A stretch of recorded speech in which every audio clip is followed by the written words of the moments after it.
പഴക്കമുള്ള കാലഘട്ടത്തിൽ രൂപം കൊണ്ട ഈ വിദ്യാലയം സർക്കാരിന്റെ കണക്കിൽ പറയുകയാണെങ്കിൽ 1901 ആരംഭിച്ചത് എന്ന് തന്നെ പറയാം. പക്ഷെ യഥാർത്ഥത്തിൽ ഈ വിദ്യാലയം അതിനും ഒരുപാട് മുൻപ് കുടിപ്പള്ളിക്കൂടമായിട്ട് തുടങ്ങിയിട്ടുള്ളതാണ്.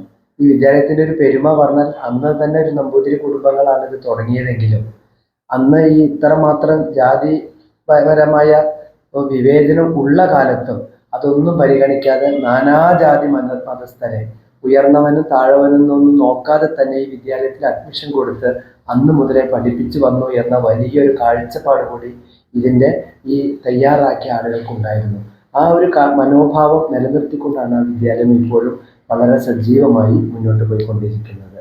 അതിനേക്കാൾ ഉപരി തൊട്ടടുത്തൊരു ഹൈസ്കൂൾ തുടക്കണം എന്ന് ആരംഭിച്ച് അതിന്റെ ചർച്ചകളെല്ലാം തുടങ്ങിയപ്പോൾ ആ ഹൈസ്കൂൾ തുടക്കം കുറിച്ചത് ഇവിടുത്തെ ഈ വിദ്യാലയത്തിലെ കെട്ടിടങ്ങൾ ഉപയോഗിച്ചുകൊണ്ടാണ്. ഒരു വർഷം ഇവിടെയാണ് ഹൈസ്കൂളിന്റെ പഠനം തുടങ്ങിയത്. അതിനുശേഷം മാത്രമാണ് തൊട്ടടുത്തുള്ള ശ്രീശ്വര ഹൈസ്കൂൾ പ്രവർത്തനം തുടങ്ങിയത്.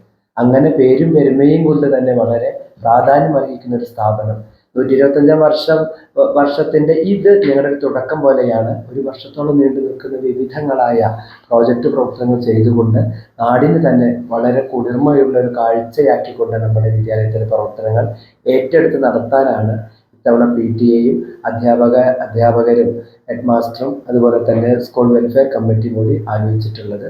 125 വർഷത്തെ ചരിത്രത്തിനിടയ്ക്ക് ഉണ്ടായ നമ്മുടെ വിദ്യാലയത്തിൽ നിന്ന് പഠിച്ചിറങ്ങിയ ആയിരക്കണക്കിന് പ്രഗത്ഭരായിട്ടുള്ള വിദ്യാർത്ഥികൾ ഉണ്ടായിട്ടുണ്ട്.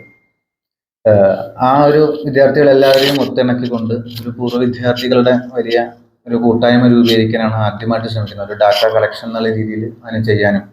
ഇപ്പൊ നിലവിൽ ഇതുവരെ നമ്മുടെ വിദ്യാലയത്തിൽ 98 വയസ്സായിട്ടുള്ള ഒരു പൂർവ്വ വിദ്യാർത്ഥി അവരുടെ ഒരു ബാച്ച് നിലവിൽ അവരെ കണ്ടെത്തിയിട്ട് സ്കൂളിനോട് ബന്ധപ്പെടുത്തി കാര്യങ്ങൾ മുന്നോട്ട് പോകുന്നുണ്ട്. കഴിഞ്ഞ കുറച്ച് വർഷങ്ങളായിട്ട് അത്തരത്തിലുള്ള വളരെ മുതിർന്ന ആളുകളെയും ഉൾപ്പെടുത്തിക്കൊണ്ടൊരു പദ്ധതി ആവിഷ്കരിച്ചിട്ടുണ്ട്. അതുപോലെയുള്ള ജനങ്ങൾക്ക് സമൂഹത്തിന് ഉപകാരപ്രദമാവുന്ന പദ്ധതികൾ ഉൾപ്പെടുത്തിയിട്ടുള്ള പ്രൊജക്റ്റുകളാണ് ഞങ്ങൾ ഈ വരും ഒരു വർഷത്തെ പ്ലാൻ ചെയ്യുന്നത്.